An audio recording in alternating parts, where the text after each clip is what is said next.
This week on Upstream, we're releasing a conversation between me, Balaji Srinivasan, and Glen Weyl from the Village Global podcast in 2019. We discuss politics, nation states, voting, and more. Please enjoy. Thank you, everybody, for coming. I'm glad we're starting promptly at 5:30. Thank you, everybody, for coming. Exactly. The original plan was just to do with Glen, but sometimes you think you're going to a Drake concert, and Kanye comes. And so Balaji had something, and so we thought we'd bring him on stage too. So first off, thank you to Laura, Austin, and Longevity Fund for hosting us. Glen, do you want to give maybe a 1-minute description of RadicalxChange? Yeah, and it evolves all the time. But I think that right now I'd say the goal of RadicalxChange is that our political economy is sort of very old compared to the way our technologies have been advancing. We've moved from the telegraph to the telephone to video conferencing, whatever. And yet, the way we actually transmit signals of value and identity across long distances has hardly advanced. And RadicalxChange is trying to envision, build, design using rigorous academic things, art, etc., ways in which we can have much more powerful political economies that enable democracies that actually make sense and property regimes that actually make sense. Awesome. So we're going to do a fireside between us three, maybe for around 30 minutes, and then we're going to open it up for Q&A.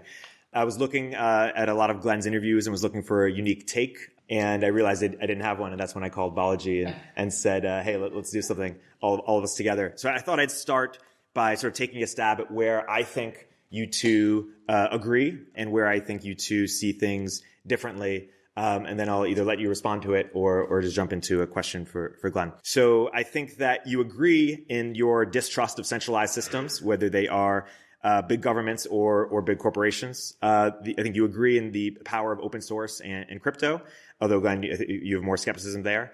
You agree in the need to redefine how we think about identity. You agree in in having an ethos of being radical and experimenting. And you agree with sort of the broader ethos of win and help win. Where I think you disagree is mostly on tactics. Glen, I see you as wanting to abolish private property as we currently think about it today, and I think Balaji is more open-minded. Glen, I see you more skeptical of crypto, while you're excited about many of the cultural and community elements of it, and Balaji is less skeptical of crypto. Maybe implementation details of how you think about identity. You're both excited about new cities broadly. Glen, I see you as very against sort of CEO-driven societies, and Balaji is open to those among other options. I see you as, while you agreeing on decentralization in principle, I think Balaji is more open to a more explicit meritocracy that assumes sort of different interests and abilities, and Glen, maybe that rubs you the wrong way, or maybe you see that differently.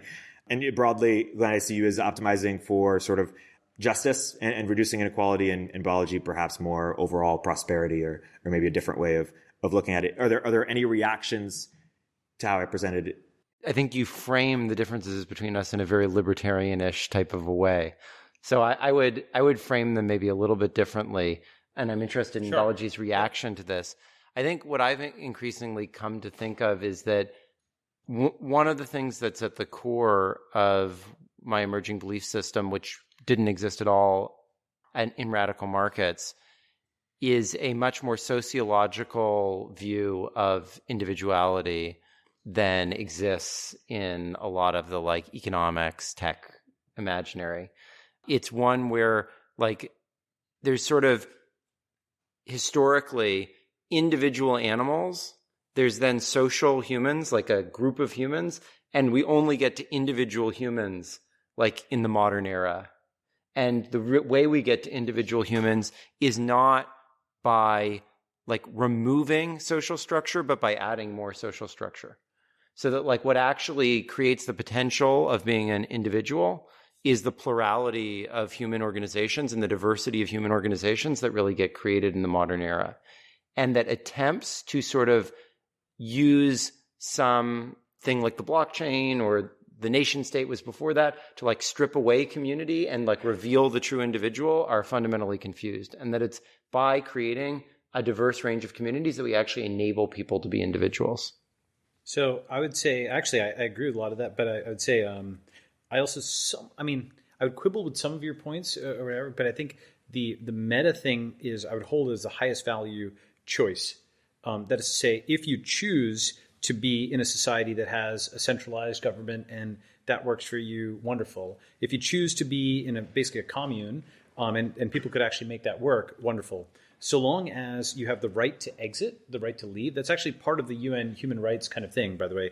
That is like the right to emigrate. It doesn't mean you have the right to immigrate like any society, like Harvard does not have open borders. Neither does the New York Times. You can't just go and walk in and get a job there. You can't just go and gain admission. So not every institution has open borders, but the right to emigrate, I think, is a fundamental right.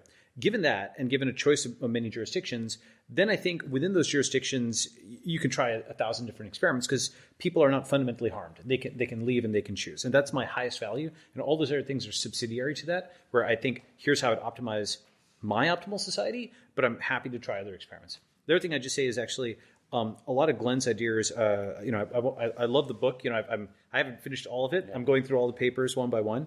And I'm sure I'll have some mathematical comments, and you'll tell me I'm totally off. But I love the fact that we're talking about these things, that we're in a point of intellectual ferment where you can do empirical political science, you can do empirical macroeconomics. That was not possible before, not even like 5 or 10 years ago. And so we're really just starting in the last 5 years. So that's an amazing moment for us. So I'm glad to be here for that. Yeah, I think that's absolutely right. I think in terms of differences, Albert Hirschman, a favorite person of both Balaji's and mine and a hero of mine, talks about voice and exit. Balaji puts a lot of emphasis on exit. I put a maybe more balanced and maybe more importantly, intertwining emphasis on the two of them. I don't view there as being such a thing as meaningful exit without the simultaneous exercise of voice. And I don't view there as usually being a meaningful notion of voice that isn't coupled with elements of exit as well. So I don't view these things as separate or alternative options. And almost anyone who's focused on exit as the solution, I think is missing what's crucial to exit. So let me give an example. So a lot of people would say, well, if I'm being oppressed, if they won't let me, use weed, use some service, talk to these people, I should be allowed to exit. But the thing is that it's almost never meaningful for you to exit completely on your own.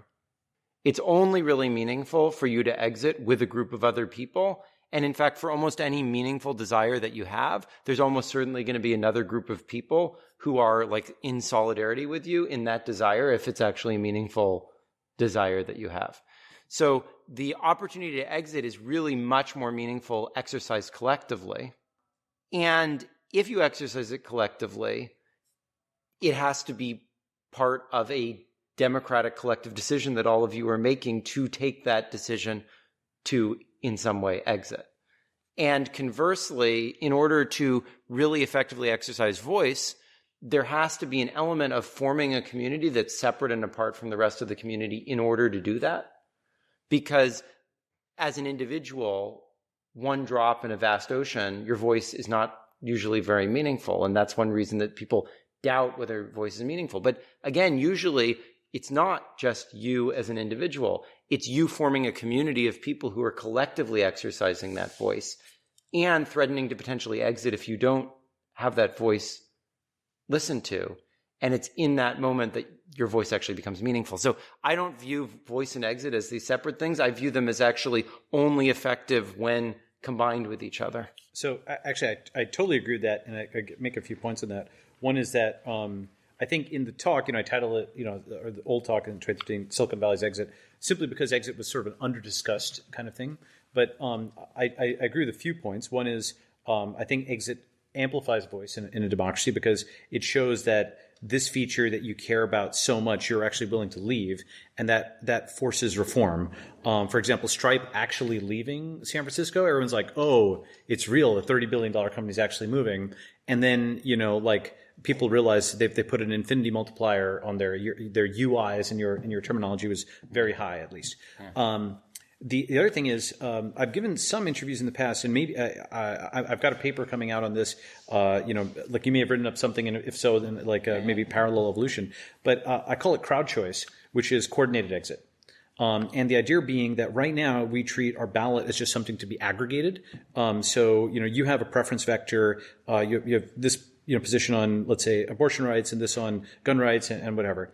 And then that is aggregated with other people in a jurisdiction. And then you have to, in the simplest form, just, submit to the majority rule, right? Okay. And QV is a great, thing for maybe fixing that part of it. Yeah. But let's say you do lose. Well, my thought is you treat your ballot not as just something to be aggregated, but as a search query across all the jurisdictions of the world, and you rank order them by which jurisdiction most satisfies your preferences. And then you group with the other folks, and you essentially bid with that other community, and you say, look, if we all move there, your tax rate is currently 10%, can you knock it down to 9.5, and we'll all move there? As just the simplest kind of example. And then these guys will calculate and be like, okay, I can discount it, but I'll make it up on volume. Boom, it's win-win, let's do that. And I think that concept of crowd choice is going to be one of the biggest things that's enabled by kind of the next generation of social networks. It's kind of part of what I'm working on next. Have you read any of Ada Palmer's work? No, I should. She's a science fiction author, and she has a great series which is set in a world where they've invented the ability to basically have like flying cars that are very fast so that you can very quickly move across physical jurisdictions. And at that point, it starts becoming just meaningless to have geographically bounded nation states. Yep. And so what ends up happening is people sort of subscribe to different nation state services, which then sort of like negotiate with each other the terms on which their members will interact with each other. And people are sort of a member of one or more. Anyways, it bears some resemblance to what you're describing. Absolutely. And I give actually 4 immediate jumping offs of that. Yeah. One is I think mobile is making us more mobile. And law is a function of latitude and longitude. So if it's cheaper to change your X and Y location, it's cheaper to also change the law under which you live. VR is ramping also, and when that really works, then you have like 2 really material ways to opt out of your current location, just by like jacking into this virtual world or actually physically moving. And there's those are kind of complementary axes. The third is I think in the long term, nation states eventually become commoditized providers of land and rule sets. Like they've got coal, they've got uranium or something like that, and they've got the rule sets, but otherwise you can kind of pick among them. And then finally, I think the true borders of a community are no longer the geographical borders, but the ideological borders in social network space. Like, borders are a social construct. And unless there's genuine agreement, like in the sense of you can't just do some physical test and say, okay, this is the border of, the US and Mexico or Spain and Portugal. There is something in people's heads. And you need to be able to give that ideological argument as to where my community ends and the other one begins. And that, I think, is where the true borders are going to be, not geographic. So I think that's yes. And I think that there will always, as a result of that, be a new emergent cluster of overlapping different types of communities where voice is necessary, because you won't just want to split off. And so, like, the way I think about it is flexible, emergent collective governance, not either individual governance or rigid, historically determined, nation state democracies. Absolutely. And I think actually something that contributes to that is it used to be that one was, for example, a card carrying member of the Communist Party. That is to say, membership was discrete, 0-1, you're in a group or not.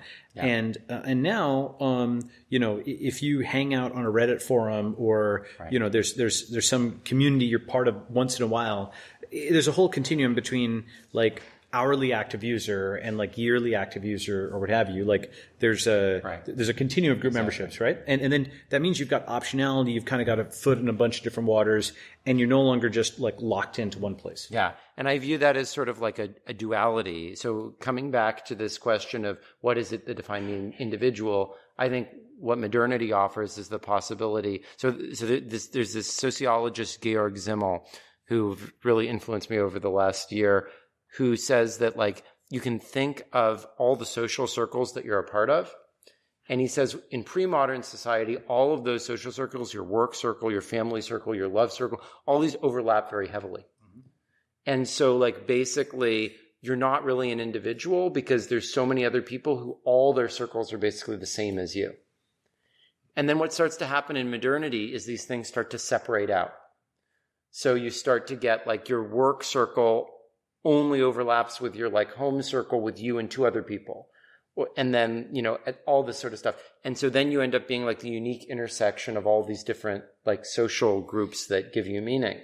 And it's like that individuates you. Interesting. And so you can then think of yourself as almost having like a memetic code, which is made up of precisely these like quantitative measures of your commitment to these different communities. And what makes you unique is the fact that memetic code is not the same as anyone else's memetic code. So that reminds me of a few things. One is this concept of 33 bits of information, like 2 to the 33rd, like given 7 odd billion people, 2 to the 33rd is about 8 billion. Yeah. So 33 unique bits of information, you can like de-anonymize somebody. Yes. So sort of like this, right? Yeah. The other thing is, and this sort of points in two directions, but, over the 20th century, we had, for example, zoning of commercial, residential, and industrial, because the industrial stuff was polluting and had smokestacks and so on, and you didn't want that near the residential. And now we're seeing, I think, one trend and then a second one. One trend is to come together in like work lofts, like the one we're in, where kind of the work and residential are sort of blended, the commercial and residential, the industrial and residential. But the second trend, and this is something I'm sort of spotting, and maybe it'll happen, but I think it's kind of happening, is I think you're going to see a separation of people's earning names, their speaking names, and their real names. Because if you speak under a name, you can get attacked for that. And so folks, just like you don't keep all of your money in one place, you sort of separate your reputation among multiple names. And then that kind of leads to a sort of a fracturing in some ways of this, where this name is part of these M communities and this name is part of these M communities. We'll continue our interview in a moment after a word from our sponsors. If you don't already subscribe to Turpentine's industry-leading newsletters, like our new daily AI newsletter, Emergent Behavior, or Media Empires, you should. But that's not what I'm here to tell you about. The platform we use to power these newsletters is called Beehiiv, and it's excellent. First of all, it was started by the same early team who helped build Morning Brew into a $75 million newsletter business. And they built Beehiiv to offer that same powerful functionality to anyone sending emails.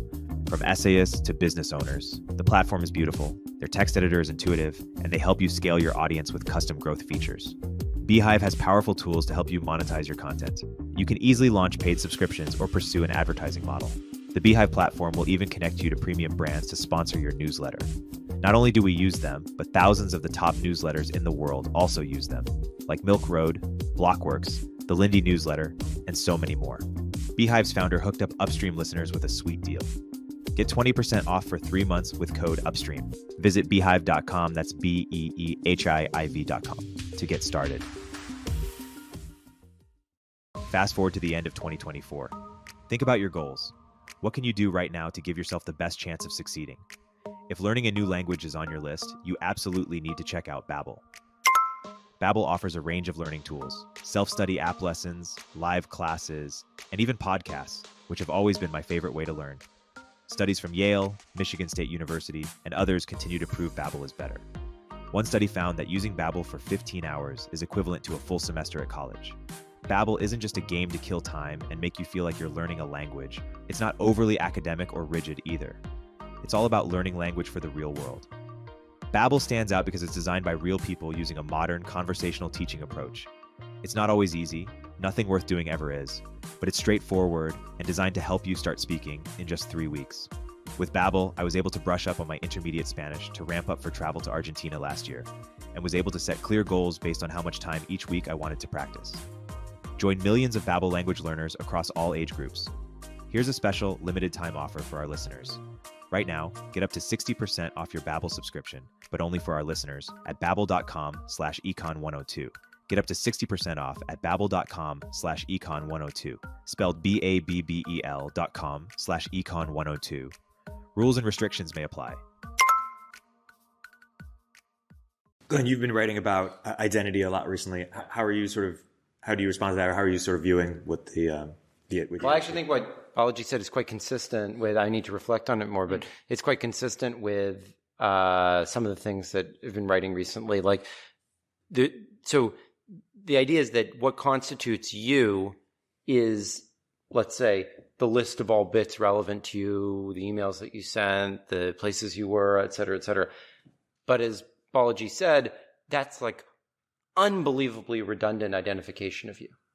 Like, imagine that there's like 1 billion bits pertaining to you, or at least 1 million, and any 33 of them is enough to uniquely identify you. Right. What that means is that you're redundantly identified by like 5 orders of magnitude or something like that.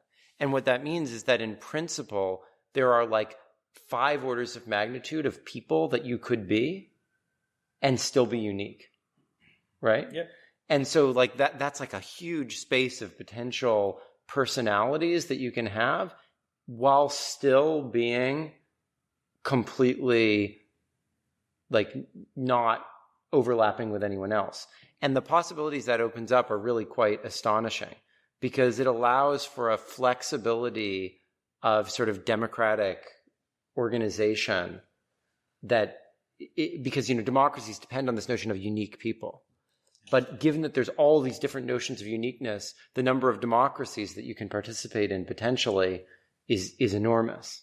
I want to actually put my finger on that because the democracies depend on unique people. You realize this if you're running any kind of company that has any kind of user accounts, any money at stake whatsoever, because if people can set up multiple accounts, which people will try to do, you realize, okay, I need an API to determine whether this person is real and unique. And that recurs in lots and lots of companies. Lots of crypto companies have that problem. It's related to kind of a broader concept I have, which is the libertarian founder rebuilds the state. Okay, so meaning, many, many folks who start companies are small L or large L libertarian, and they leave, the confines of their stifling bureaucratic environment, just go onto the frontier, go onto the tundra, and many of them just die, and they have to come back. Okay, but those who succeed kind of built a lean-to, they start recruiting more people, and then eventually they build a larger organization, and then there's a critical flip where the most important number goes from your burn rate to your bust number. Yeah. Like the number of people who, everybody needs to pull their weight and be exceptional at the beginning, and then suddenly everybody has to become replaceable, otherwise you're not doing your job as CEO. Yeah. So you set up a bureaucracy that's bigger than any one person, and then you start realizing, we need to uniquify all of our users. You basically start rebuilding aspects of the state. You want NSA-like intelligence on every single one of your users because some of them are committing fraud, some of them are harming other users, et cetera. And then conversely, of course, on the user side, you want to not be spied on at all. You want to give the minimum necessary kind of thing. And so essentially being both system administrator and user is sort of like being both professor and student or both VC and entrepreneur. You kind of see both sides of the table and have empathy for both. Yeah, so this is the reason why what I think is so wrong about the standard libertarian view of the world is that it fails to realize that it is precisely, I think, sort of the combination of, you could call it private property or this extreme individualist thing with the fact that we live in a society that's fundamentally social that actually creates precisely the conditions that it is that libertarians are objecting to. Whereas if you actually start from the foundation of recognizing these social patterns and actually try to build for them, then that's what opens you up to the possibility of this sort of fluid, overlapping, emergent identity that actually gives you the chance of being an individual in the first place. So it's interesting. You have a moral critique of it. I'm not disagreeing with it necessarily, but I have sort of a utilitarian critique of classical libertarianism, which is as insightful as libertarian theory is on incentives, it massively understates the incentive for initiating aggression. Right? That is to say, the non-aggression principle basically says, okay, no first strike. But if somebody first strikes you and knocks off your head, then you can't even retaliate. And so as such, the ideologies that are preponderated are those that have some aspect of first strike. Communists were definitely willing to first strike and so on. So if you're just premised on retaliation, you're not going to spread. That's kind of one critique. The second critique is basically that, as with the crowd choice thing that we were talking about, or coordinated exit, libertarians are all about live and let live. And live and let live, I would say, just from a Nietzschean utilitarian standpoint, isn't a winning ideology. Win and help win is actually, I think, more in line with at least how I think about the world, which is that rather than a bunch of folks sitting in, their home with guns, that's a fundamentally defensive thing. Galt's Gulch is a retreat. It's a surrender. Whereas a tactical, placing your foot back to then drive forward with more energy, that's a little different, right? That's okay, we'll move to America, build up power there, and then come back into Europe 100 years later. That's a little different, Mm-hmm. And I think that's where I'd say sort of the dogmatic form of libertarianism leaves me cold, actually, because it doesn't attend to some of these practical kinds of concerns. If the other guy is aggressive, if the other guy is cooperating, he's going to win. And so you need an ideology that gives you the maximum possible freedom that is consistent with cooperation and deterring, first strikes. Interesting. I don't know if Glen is only making a moral argument. I know. Yeah, in fact, most of my arguments have been utilitarian. It's just I tend to make moral arguments these days because I think they appeal to a broader audience than the utilitarian arguments that sort of are my job to make at some right. level. And an observational one. I didn't mean it in a bad way. Yeah. But unpack it a little bit more. Glen, when you find that you are convincing people of like, oh, I'm not just an individual, or oh, private property isn't as clear cut as it may seem, what do you find is most convincing, or how did you get there yourself? What's been most compelling to me in the last year is the fact that if you just think about almost all the consumption that we actually do, almost none of it is the sort of private goods on which standard economic theory is premised. And almost any economist would actually admit that. So it's like we consume things in a family. Like most of the things that like make it nice to be in San Francisco are not like features of my individual home, but features of the ambient environment around there that make it desirable to live there. And you can just tell that because you could go get a great home 3 hours from here and compare it to like a hole in the wall here, and you look at the prices, right? And most of the features of what make me be able to like live the comfortable life I do are a function of the fact that I live in the United States. So 2/3 of income inequality is across country. So you just see all these things and you realize like we are massively socially overdetermined. There's just like no possible way that we can sort of in this linear way that like private goods wants to do attribute back to the individual, to a sum of individual elements, like this emergent thing that is sociality. And it's like, once you think about that, you just realize that like everything that is like supposed to be about like why capitalism works great and like the utilitarian account of it, just like, it just doesn't add up. I mean, it's like, it's not what actually could be driving what's succeeded about the way that we're organized. And once you like move past that, then like sort of the whole edifice that lies behind sort of like utilitarian economics-based justifications of like market capitalism just kind of like goes away. And you start realizing there's this like enormous complexity of the system that we're actually dealing with. And like, how can we start to match that in the formalisms that we have to capture it? I'm actually more sympathetic to this, by the way, than you might like you initially thought. And but I think from maybe a different angle, which is as a system administrator, so you develop a new social network. You are essentially the one who has created the land. And the usernames, for example, twitter.com/Jack or /Jim. That's valuable virtual real estate that you've created, and you determine whether it can be sold, whether it can be resold, all of these kinds of things. Moreover, if you develop any kind of like two-sided marketplace, so it's like Earn, we had both of these things. You find, okay, these small parameters that I'm setting centrally radically affect how much people are using it, whether they're sending it back and forth. The defaults really matter. It's not, quote, truly a free market. There's not, quote, truly private property because I'm setting these things centrally. In a sense, Bitcoin may be the first private property ever. That's a bit of an exaggeration, but in the sense of there's no system administrator who could just deprive you of it. Now there's personal property, of course, and there's private property in the sense of that which you can defend with your own physique or whatever, your own guns. But I think once one embraces the idea that, okay, the Fed has system administrator access, it can, freeze your account, it can move these things around, the state can do all these things, your company can do these things with user accounts, then you realize, okay, at least for those folks, those actors, I think a lot of your things are very applicable, the auction everything kind of model. I think it's useful, though, to have a counterbalance against these system administrators, by which I sort of collapse both the tech CEO and the Fedwire administrator, with something like Bitcoin, which then protects the rights of the individual against some kind of arbitrary thing like this. One thing that I found really interesting about what you said is like, so in econ, we have like all of these models where there is like the global administrator, the state, the social planner, whatever. And then there's like this market process where there's everything's a private good. There's no increasing returns. People are just these atomized market participants. And like, that's the image. But then like, it's kind of weird because like actually that model is used to model the state. It's used to model individual countries. It's used to model the whole world.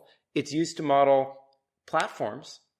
We use that exact type of model for platforms. It's used to model companies. And you're like, there's like 100 different like entities at 100 different levels of resolution, which are all being modeled by like this global, incredibly important, like I'm setting all the parameters and then everyone's atomized underneath me. Like maybe the actual model features like tons of layers of like complex social organization. But like, no, we never look at that. We never think about like, how do I optimize at one layer for the fact that there's going to be rich, complex, and diverse social organization underneath and intertwining with me. And it seems to me like that is like the fundamental thing that's missing. And I just wrote this thing I'm about to put out where I call that ideology alone.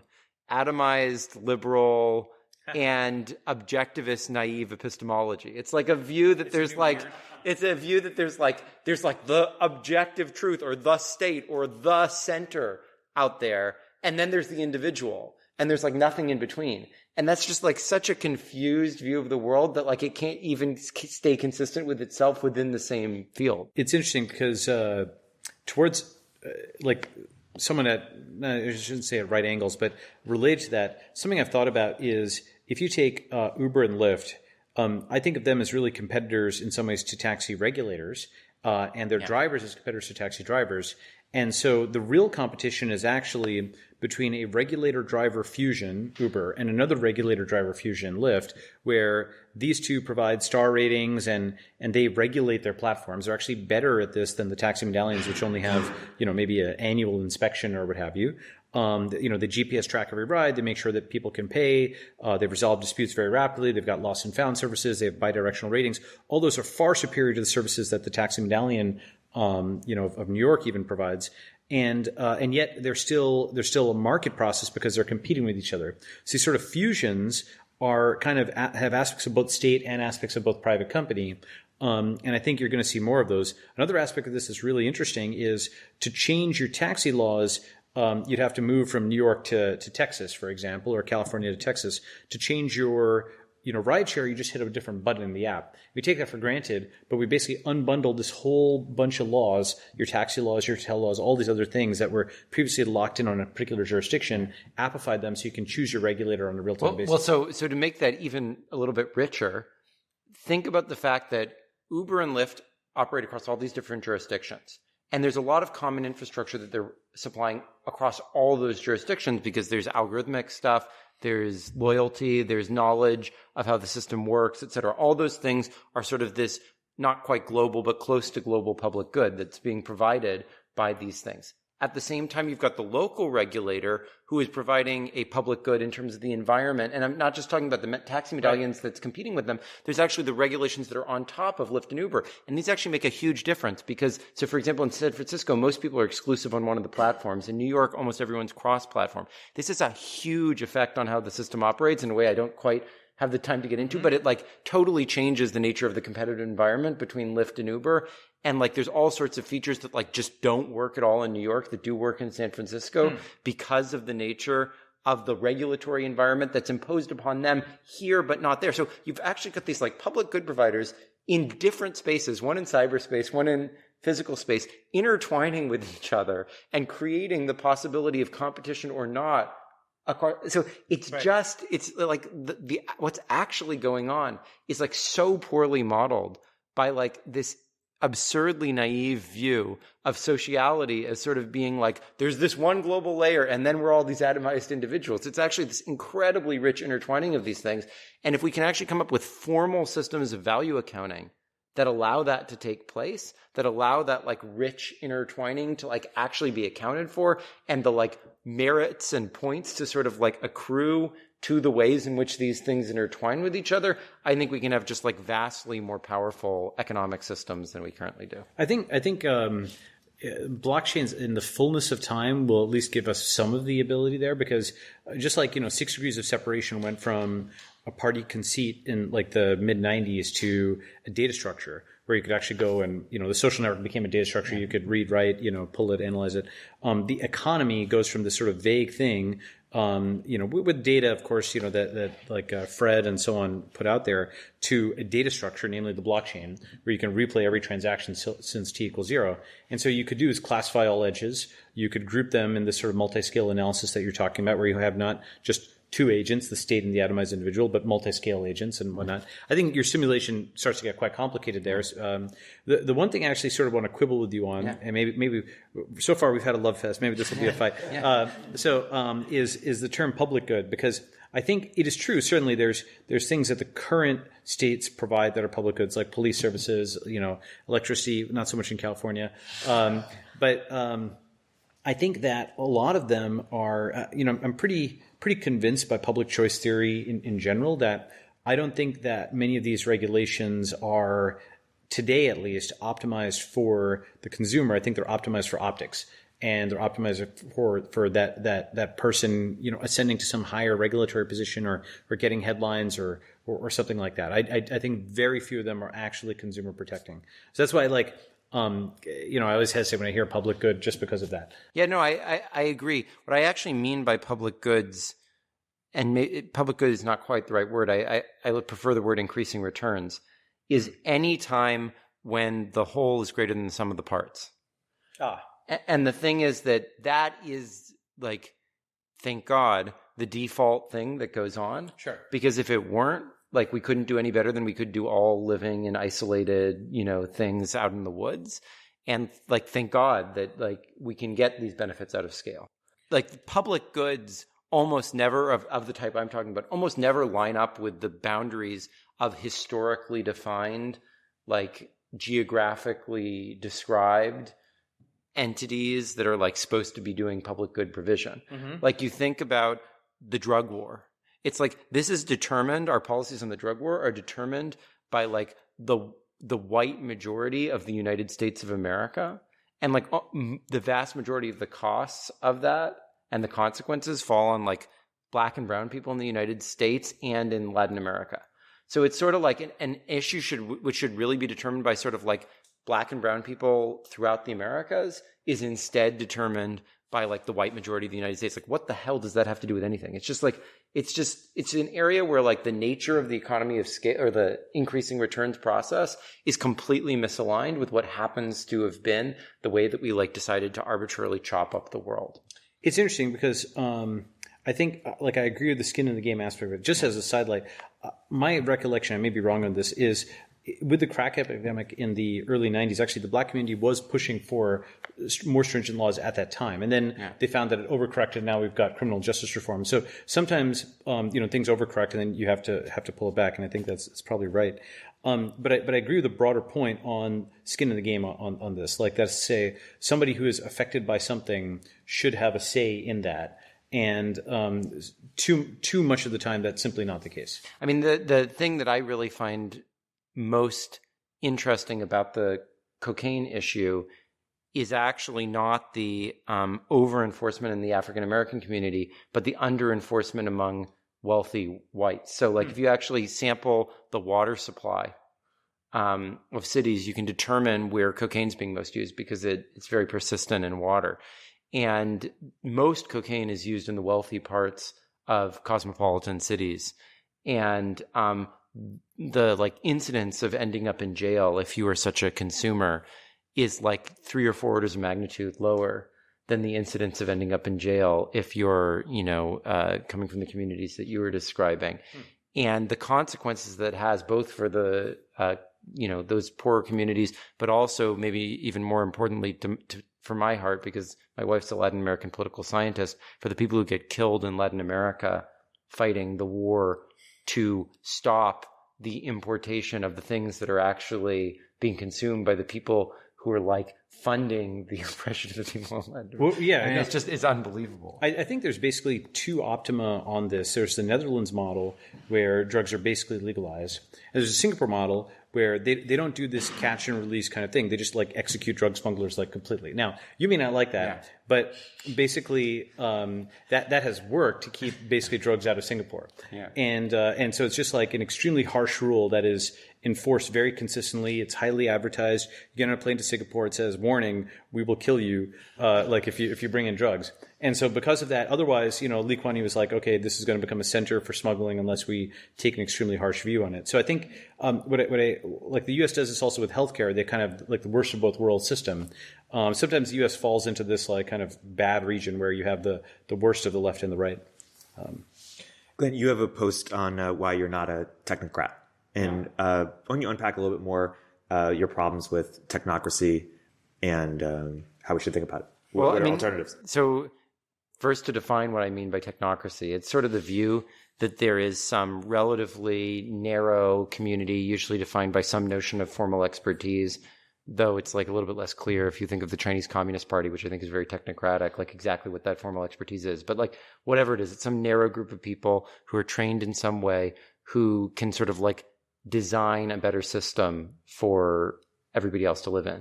And I actually think the like whole formal way that AI is set up as a problem, if you read like the Russell and Norvig textbook or whatever, is like the essence of technocracy. It's like, here's an objective function. We're going to design a system that just maximizes this objective function. There was someone who's, I won't name the name, but a very prominent person in Silicon Valley who said to me, look, I don't understand all these fancy words that, you guys are using, social science words, but I know how to build automated systems. And let me tell you, you tell me what a good world looks like and I can build it. And so that's sort of the technocratic attitude, right? And the thing that I think is so wrong-headed about the technocratic attitude is that any technical system, no matter how much formal input it elicits from participants, so it could have them vote, it could have them take a survey, whatever. Ultimately, the language in which the technocrats themselves design the system is going to be completely different than the formal input. Like, it's not like when we're talking about designing some system, we're like, oh, Balaji, all I want to hear from you is like a number from 1 to 100. Sure. You know what I mean? No, we have a conversation about it, right? So unless you believe that like all relevant information to the design of the system is either held by the technocratic class and expressible in their language, or is expressible in the like numbers that you give to like the users to like give their input, then you're like basically leaving most of the relevant information out of the actual process. Mm-hmm. And so like, if you don't think that, then I think you have to do what I would call design in a democratic spirit, which is that you need to focus as much on the way you design the like formal input that you give people the chance to give as you do on making sure the system is itself explicable, describable, reusable, critiquable, and like redeployable by the participants in that system who are then going to like make use of that tool. And that's precisely what AI doesn't do and what other technologies do. It's like, the vacuum cleaner, kind of knows what it does, but that's not what an AI is supposed to do. It's supposed to like do it for you. It's supposed to like optimize for you, not like be understandable and usable by you. So I have a few thoughts on that. So one is, I think it is almost inevitable that a technocracy in a broader sense arises. And the reason being because, for example, code is only a piece of it. If I install software, I know on some level a software engineer wrote this. But I think much more implicit is the ideas in everybody's head. Some political engineer wrote that. In the sense of actually, you open your book with this quote, which I also like. Yeah. Many men who believe themselves to be practical are often the slaves of some dead economist. The memes and the frameworks that are out there. A troll doesn't know. Just like, for example, you don't know who your great grandfather is. Neither do the trolls. The memes in their heads have been like installed from many generations. All these political ideas came down. Yeah. And so I think the folks who are really good at designing those memes are also a form of technocrat. They are programming human brains as opposed to machine brains. Yeah. And I think like that combination is something that's there. The other thing is that while it's situational as to when this is the case. Yeah. You've heard that famous saying, if I ask my customers what they'd want, sometimes, they would set a faster horse. Yeah. So simply doing bottom up all the time will not necessarily always get you that leap where sometimes only an individual can do that. So I completely agree with that. I don't actually believe in bottom up. I wouldn't be doing what I'm doing if I was, right. I obviously believe in design. I think design is incredibly important. I think design with a democratic spirit, however, is extremely important. And I would contrast the French and American revolutions. This is a contrast from Hannah Arendt, who's one of my favorite philosophers. Mm-hmm. So she says that, the French Revolution was sort of like, we want the following thing, like food or bread or whatever. Give that to us now. So we're just, and then however you're going to do that, that's fine. Just leave it to you.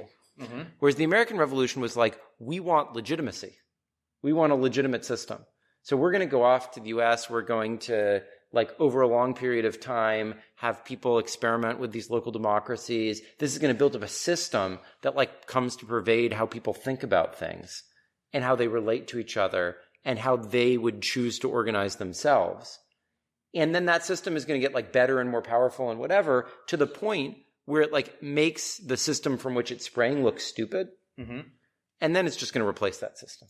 So you know what I mean? Yeah, absolutely. And so that is like but of course those ideas were designed. I mean, like those came out of the early Enlightenment. They came out of, you know, Locke and whatever. Yeah. So it's not like they weren't ideas that were hatched somewhere, but they went through this long process of sort of socialization and coming to pervade the way in which people interact with each other before they then were like the system. You know? So it's funny, you know, like the way I sort of think about the French Revolution, the American Revolution is, I think, and this is one way of cutting it, and it's not the only way by any means, but insofar as, you know, the French Revolution was like a pure left revolution, but the American Revolution was a balance of left and right. And so it was both all men are created equal and no taxation without representation. And I think you had both of those themes there, where you had sort of the moral spirit, the zeal that, you know, the left can provide, and sort of the, for lack of a better term, the practical substance that the right provides. And I think that if you overbalance on one of those two, you lead to something which is either like extremely narrow-minded and self-interested, or extremely impractical and optics only. Another example of that is the startup itself, which also combines both, you know, left and right. It's got the, you know, the insistence on disruption and the lack of hierarchy, informal dress. You know, it's very international, F the man attitude, but it's also capitalism, it's technology, it's, you know, a market process and so on. It's that fusion, I think, where some of the best stuff happens, as opposed to kind of overcorrecting on one or the other. I have one more question, then I want to open it up to the audience. You mentioned your sort of the alone framework, and that sort of leading the whole sort of theory of economics to be sort of a house of cards. Where are you right now in sort of, you know, building a replacement model for it, or how are you thinking about alternatives? Well, so I think that what we need to do is we need to replace the so basically like the standard political economy we think of is built on basically two tokens: an identity token for individual identity and an anonymous value token called money. And I think we need to replace that. So that's basically like a n-dimensional vector. It's like for every person, there's how much money they have. That's like a simplified representation of it. I think we need to move to something closer to an n by n dimensional vector. N by matrix. N by m. Right. N by n. Yeah. So like instead we have a representation of the relationship that every person has to every other person in the network. Because like a David Graeber-ish debt kind of model in the sense. Yeah, I mean, you can think of it as being partly inspired by Graeber, but the key. I don't function, like all this stuff. Yeah. I mean, there's a lot of issues there, but anyway. But like the idea is that then you can actually represent the social relations that people have to each other, because I think the fundamental problem of economics is not like how do you reconcile the individual self-interest with the common good. The fundamental problem should be, how do we have cooperation under conditions of diversity? Because the truth is there is no such thing as selfishness. It's not even meaningful, because given that so much, almost all of what we consume is consumed in groups in some form, what there really is either I'm super aligned with you in terms of the groups that we're part of and there's no conflict of interest between us at all, or we're like really socially distant from each other. And then there's a ton of conflict between us because we're different. And like mechanisms like markets that treat symmetrically the interactions between two people who are very close to each other and two people who are very far from each other are like really problematic and like are going to lead to all sorts of like issues, because they don't actually overcome the fundamental problem, which is difference. And the fact that we actually are like very delighted to live in societies with lots of difference, but that it's hard because that's what creates conflict. I like that, and I frame that, or I think about that in a complementary way, maybe. Like you have your white list, which are those folks who are friends, family, the folks in your contact book, and so on. There's your blacklist, let's call that first order, the folks you block on Twitter. And then actually the vast majority of human beings in the world are on what I call your green list, where the correct way to interact with them is not with, you know, like a handshake or the sword, but a dollar bill. Right, in the sense of you know, they are neither friend nor foe.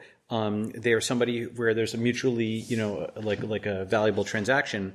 And so that's like kind of this huge area where current social networks are really more about the whitelist.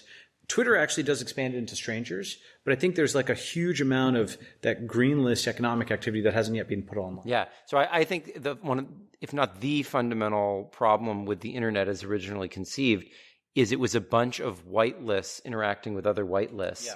And therefore it sort of thought, oh, okay, like, and that's just going to scale. Right. But of course that like, it didn't, like, it was small and it was a property of things that were Dunbar, 150 people small. And then like you get out there and it just like totally breaks down. And then of course you can have platforms come in and do their thing and whatever. And like there's been a fair bit of that. But what we actually need to get back to is like, how do we actually build up white to like light gray to like slightly darker gray to like dark gray to like black lists? How do we actually have like a network of network conception that allows us to like do that? And that's the sort of thing that I'm working on to try to replace the standard. There's just like equally spaced atoms and paint a bit more of a picture of what that could look like. What are some sort of concrete implementations and manifestations? Yeah. So the idea, I mean, I can't really get into all of it here, but is that basically a network? Like, if you have a network with weighted edges, effectively that's like a representation of those social relations. And then if you can take that as an input to mechanisms, you can have mechanisms that are very different than like a traditional market would be. So like, the typification of a traditional market, this is what I talk about in my book, is an auction. Auction is supposed to put everyone in the symmetric position. But imagine you have an auction for a piece of art, and two people are at the same office down the hall from each other. If they win the piece of art, they're going to put it into their office, which they each walk by every day. Then there's an art museum that they both frequent in the city they live in, also competing. And then there's some like indigenous representative from the place where the art was allegedly stolen from, trying to get it back for their country. To treat these four people as, oh, they're just all participating in an auction, they have some value, this is like the most ridiculous thing you can possibly imagine. Because of course, like, the guy down the hall winning it is like 80% as good as me winning it, from my perspective. The art museum is probably 40% as good. And the guy from like really far away is like worth zero. And so if the auction doesn't like treat the social relations between these people in a way that is like meaningful, it's like missed most of what's actually going on in the design problem. And so like, I think the problem is that like money and like individual identity as like markers just like don't have the informational content that's necessary to do design for like most of the problems we care about. So let me give you another example of this, different example, the cap table, something I think about a lot. Yeah. So, the cap table, the table of all shareholders in a company, arguably, the most important data structure in Silicon Valley. Ha ha ha. And the reason is it's what built Google and Facebook and so on. It aligned all these people behind it, as opposed to like a skip list or whatever other data structure you might have in CS. So here's the thing that I thought mapped to something you were saying. Whenever you're doing anything complicated in a company, like if I'm helping a founder through some complicated financing or something like that, he's got rows in the cap table, and certainly he's got how many, seed, common A, B, C shares these people have. And he's also got the corporate charter, which says, okay, what threshold do you need? But the thing that's not in the cap table, but is critical, is his relationship or her relationship with every one of those rows, because that is in their head. And then you need to actually encode that as like, okay, I'm on good terms. Okay, I haven't talked to this person a lot. Okay, let me warm them up. This is my brother. Yeah, exactly. That's right. That's right. So you've got like all of these kinds of relationships. And then what you do is, frequently you'll put like a +2, a +1, a 0, a -1, a -2 for how warm or cold they are on something. Then you map that out, and you've got, okay, I've got 72% of Series C, but I need, more of Series A. And then you work on getting the -1s to pluses.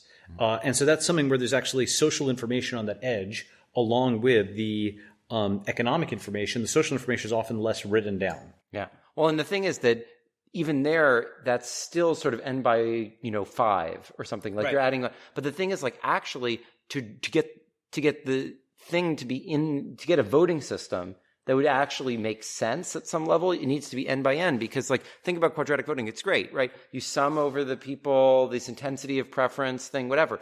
But that's really not quite right, because the thing is, like, what you want to know is not really like okay, so what's the sum of the intensity of preferences? But like, these people are really similar. They all like this. Okay, well, that gets some points. But like this other person who's really different likes it too. That should get like way more points because like that's independent information, right? And this other stuff is all just like almost perfectly correlated with each other. So like that information about like how these different like, sort of data points are actually related to each other is like so important and it's totally missed. You might even call it, if it's valuation in this form, you might call it eigenvaluation. Exactly. Right? But it is actually. So like the thing is like, the way I think about it is that actually, so quadratic voting, it takes the sum of the square roots of the money that people contributed. But like the elements in the sum are individual people. But the truth is really there's like an eigenspace out there of like influences on those people, which is actually what you want to be taking the sum of the square roots in, not in the like direct space. Can I ask you some dumb questions on quadratic voting that you may have already answered? A few thoughts, but one was I didn't see in there, and again, maybe in one of the papers, the secret ballot concept. Like that's to say, people putting their votes out, typically, if those votes are public and they're enumerated, how did you think about that? So there's a nice cryptographic paper about that by Commit Reveal? actually from RSA, So Ron Rivest. Yeah, he has a nice technology for that. Oh, got it. Okay, so because if there's a disutility to revealing your vote, then that could be an extra term. Yeah, and you can actually stop people from revealing it. There's both physical cryptographic techniques and equivalents that are computational that you can use for that. All right, cool. Yeah. I want to open it up to the audience. So just say your name and ask the question. Julia. So Julia asked, what would we change about property law? What I would change is I would allow for more different kinds of system administrators to experiment with different kinds of property law. For example, if you had a Twitter 2.0 where usernames could be bought and sold in a free market rather than just being first come, first serve, I'd like to see that experiment. If you have something where the earlier you sign up for Facebook, the more crypto you get. So the early adopters who shared it virally get more, and they have maybe more votes over whether someone is deplatformed or not. I'd like to see that experiment. Basically, I'd like to see a lot of different experiments in property law because I think there's lots of things that work in practice, but not in theory, and vice versa. And I consider myself an empiricist on that. I think I agree with a lot of what Balaji said. I think as a matter of principle, broad level, I think we have to move towards, and by the way, I think actual property law as it actually exists rather than how we imagine it is actually more similar to this than like the way we imagine property law to be is. But I think we need lots more partial overlapping, non-exclusive, non-absolute property rights where everything is sort of like belonging partially collectively to many different layers of ownership and whatever. And that's not quite what's actually described in the book. It's still like this very like the individual has a share and then the collective has the rest. But I think like the reality is what we actually need is like multi-layered, rich, overlapping, partial control and whatever. And that needs to evolve in a way that like actually makes sense to people and that they can like process. So how that's actually going to work out, as I said, as Balaji said, is like going to be empirical. But I think like the basic principle of like trying to move to this like richer overlapping sense of ownership is got to be the direction we got to go. Glen, the most powerful idea in your book for me was quadratic voting because it was just so practical. Like I went back to my investment firm and said, "Hey guys, this is the way we should be making decisions. Like this will lead to smarter decisions for us." And in that vein, I was just curious, like if you took all the different insights you've had and said, "Hey, for us who aren't spending all our time investigating these, we were going to look at what we could actually action or what's actually applicable or that we can take to our organizations or our own lives." What would you suggest is so the question is like what's easiest to apply and biggest near-term impact of the ideas that we've been playing with? I would say probably of the things that are like really ready to go now, quadratic voting number one, quadratic finance number two. Quadratic finance is an idea I developed with Zoe Hitzig and Vitalik Buterin that I now actually think is just a application of quadratic voting. I think I figured out how to make it just like a special case, but in any case, it seems different, and it's a way of sort of funding organizations based on matching funds from a central part. So I think that's very applicable within companies. If you have different divisions trying to cooperate, you can use this for that. Number 3, I actually think that the like cost, Harburger tax, salsa idea is quite applicable just for like managing assets, like managing Teslas, like rather than selling them, you could lease them out using that sort of system. So I think that's quite useful. And then there's stuff that's like useful at a more like political big level, but I'm sort of focusing on more the like corporate side because it sounded like that's where your question was coming from. Yeah. How do you overcome collusion in quadratic voting? Yeah. So Suna asked a fabulous question, a critical question, which is like, how do you overcome collusion in quadratic voting? And like the obvious point about that is that like if you have the sum of the square roots, like 2 people could do better rather than by like one voting -10 and the other voting +10, both voting 0, because then neither of them has to pay for it, right?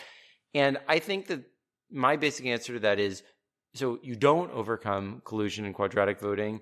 That's not really possible because most of like social relations are not actually collusion. They're just social relations. So like if we're husband and wife, or wife and wife, or whatever, or 10 people who like all live together, of course we're going to be like caring about each other when we make a decision, not even about collusion or even non-selfishness. It's just like if one of us does well, the other is going to benefit from that. Like most consumption is not private. So it's just like not even meaningful to think about people as these completely separated entities. And the whole like quote problem of collusion results from thinking about people as these separate, equally spaced atoms who you just want to have make independent IID decisions somehow. But that's not like how any human being lives. So like what we actually need eventually to do is to move beyond that whole substrate to a system that actually accounts for that stuff and build mechanisms that is based in that space. And that's going to look different than quadratic voting is going to look.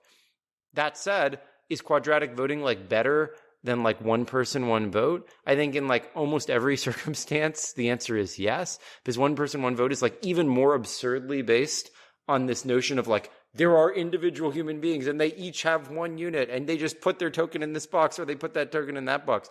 So that doesn't mean there's like no cases where quadratic voting is going to work worse than, but I think like almost everywhere, like one person, one vote is like even more extremely crazily in that direction, and quadratic voting starts to overcome it, but definitely doesn't overcome it fully. My immediate thought on that, by the way, is it might be interesting to look at you've got different distributions of who has what votes, and if you had a voting block that did collude and voted as one, like what size does that block have to be to always win and have interests that are disaligned with the rest of society? I think that would be like an interesting angle of analysis. You probably so we have a paper about that, and it turns out like the block has to be pretty big to really like. But the thing I like realized is like that was like my sort of almost defensive answer, but like ultimately I don't think that's that satisfying, because it's sort of like, well, it's true that like, if that's like one group that's trying to collude and dominate, they have to be reasonably big and whatever.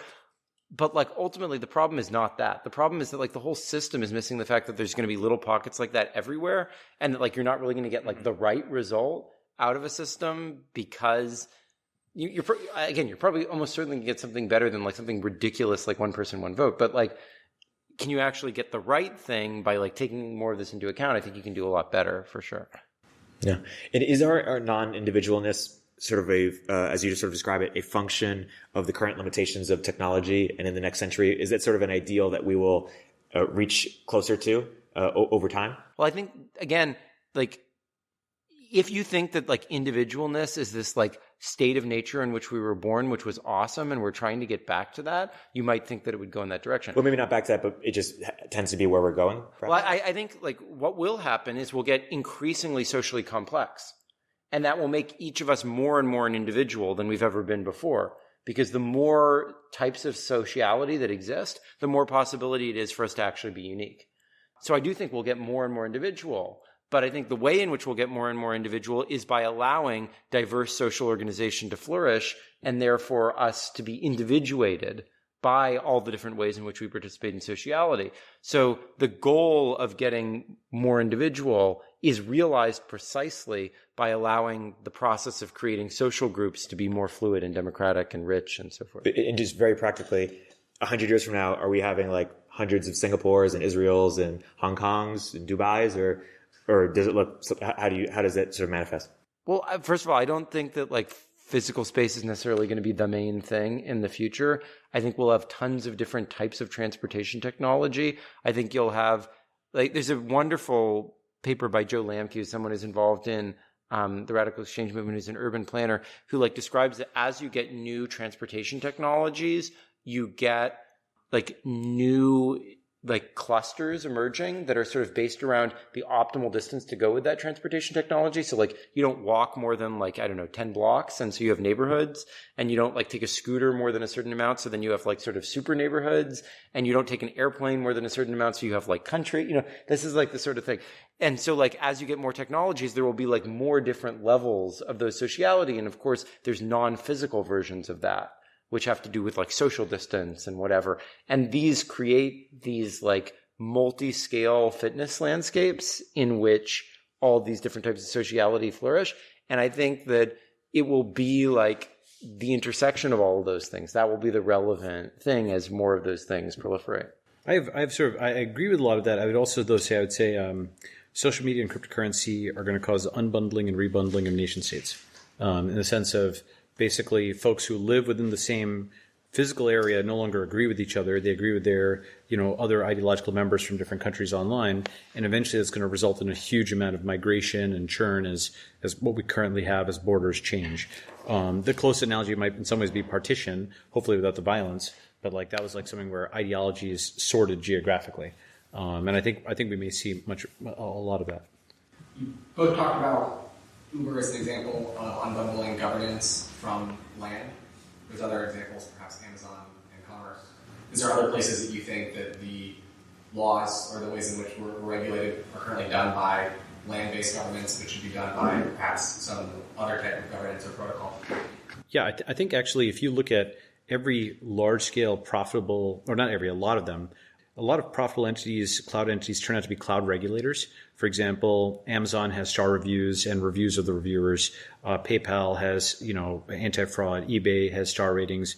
Gmail has spam filtering. Apple has reviews in the App Store. And you actually start going down the list, and it's hard to find a scaled, e-commerce marketplace or really any service where humans interact that doesn't have some form of reputation and review. And so in a sense, these tech giants have already become good at managing humans and all their foibles and kind of these automated systems and setting up these rules.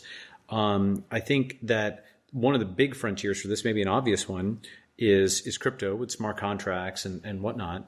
And I think where that's going to colonize are niches where those contracts were, too expensive to do, too international to do, too, simple to do, like lemonade stands or complex cross-border things or things like that.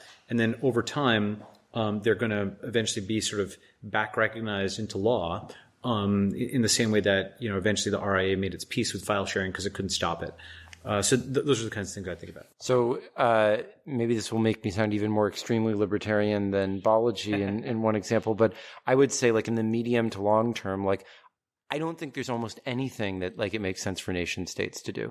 Like seriously, like what is a nation state? Like what the hell does that have to do with anything? Like maybe nation states would have the role of like preserving the historical landmarks that are associated with that nation state as a historical entity, because like nobody other than the people in the, but even that's probably not true, because like lots of tourists like to come and like see like American. So I'm not even sure that's right. So like, I think there's almost nothing where like the nation state is the optimal like public goods governing entity. In the near term, what I would say some of my favorite examples are data governance.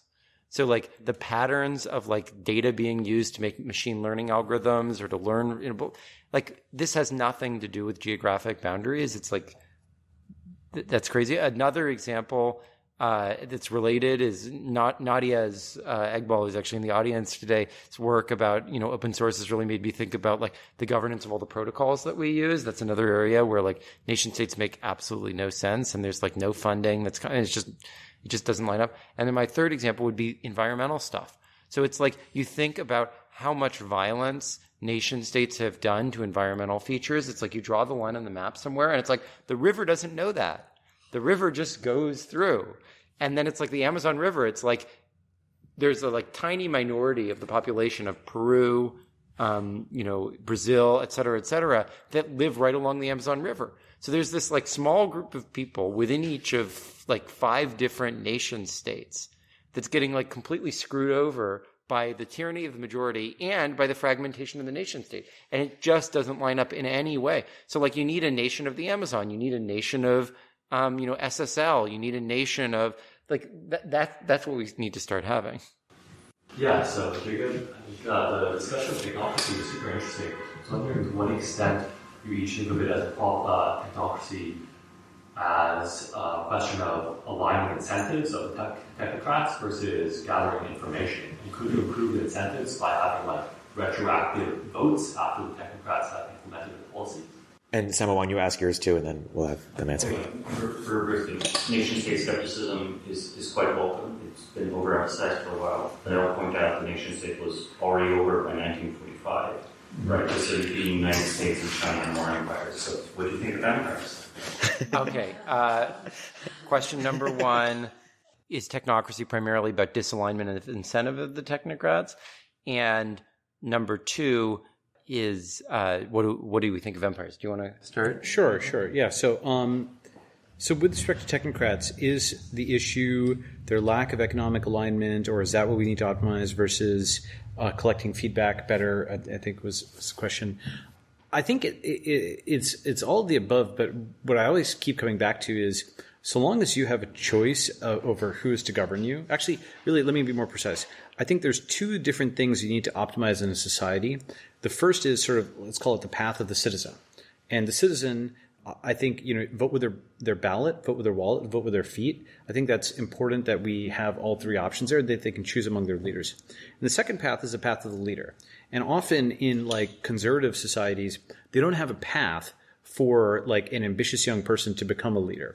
And so that leads to is like a bubbling up, then it becomes revolutionary energy and, things are thrown off. And what's great about the whole startup world is it takes these ambitious young megalomaniacs and it puts them into something where their actions are actually mostly pro-social and lets them create things that are positive things. Without naming names, for example, there is a prominent tech founder who was a huge email spammer in college and has now become a tech billionaire.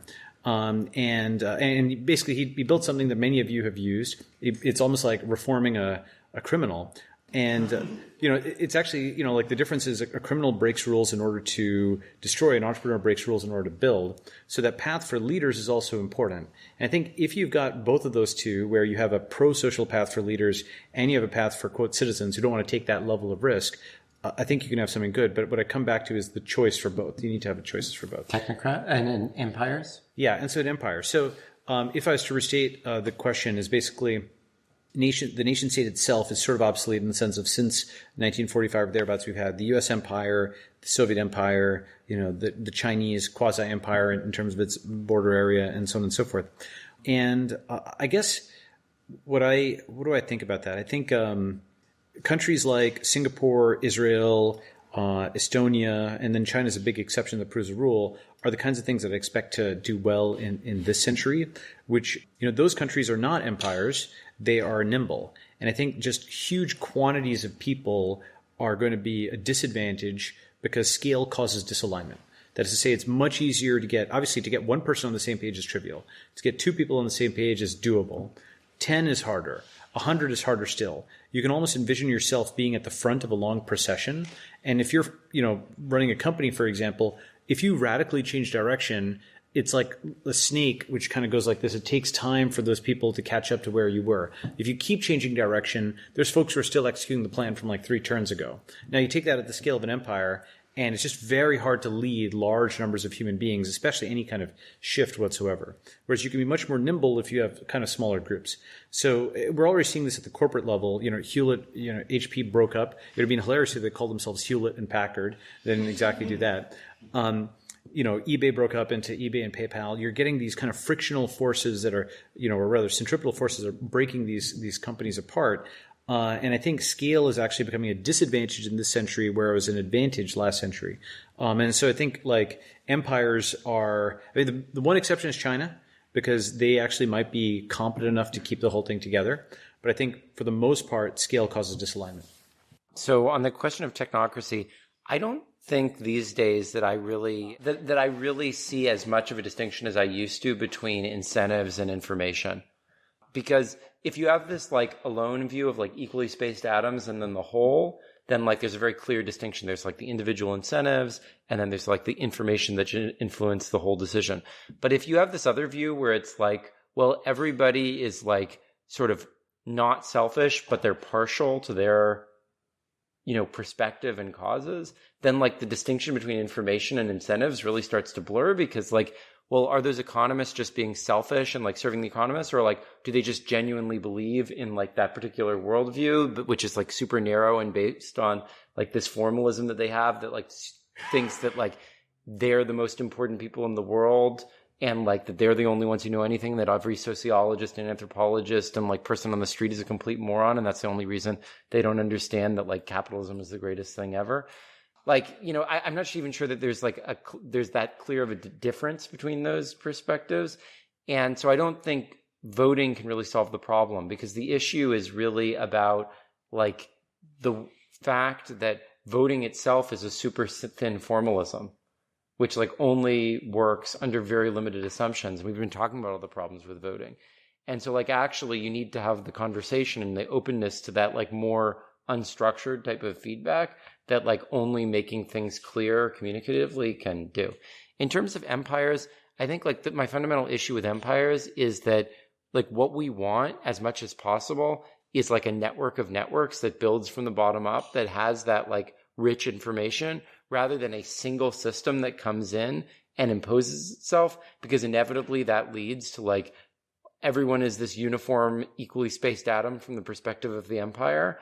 And so like well-constructed empires try to avoid that as much as possible, to the extent that they can be built as networks of networks. Obviously they'll be better, but like the natural imaginary of empire is like conquest and imposition of a system, which then wipes away like a lot of the information that could have been built up from more bottom-up type processes. So, speaking of empires, Balaji, do you want the last word? Sure. Well, so there's a website I've heard of that you might want to go check out if you want to just go and sign up there and maybe hear more later. It's called Nakamoto.com. So just go put in your email there, and you might hear some interesting things in the future. So awesome. Please give a huge round of applause for Balaji and Glen.